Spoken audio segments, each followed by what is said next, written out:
Hello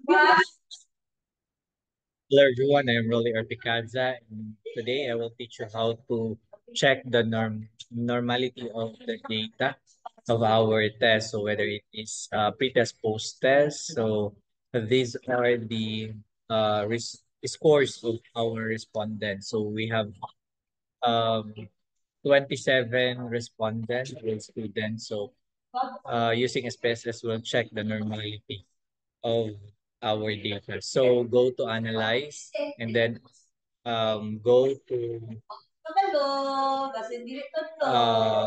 descriptive statistics, explore, and the test will be transferred to dependent list and then check the plots and check the normality plots and histogram or then continue.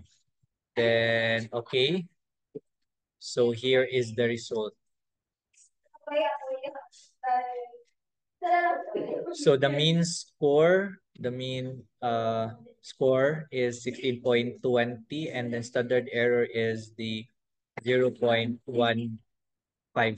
So the skewness is positive 0.298 and the Shapiro wheel is 0.557. So this is our identification whether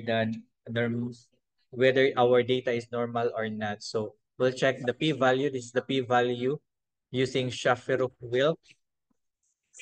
The p-value must be greater than 0.05 to make our data normal. So take a look on the histogram. So this is the skewed. This is the normality of the data with a standard deviation of 0.8. So next video, I will show you how to normalize the data if it is not normal. So thank you so much. Goodbye.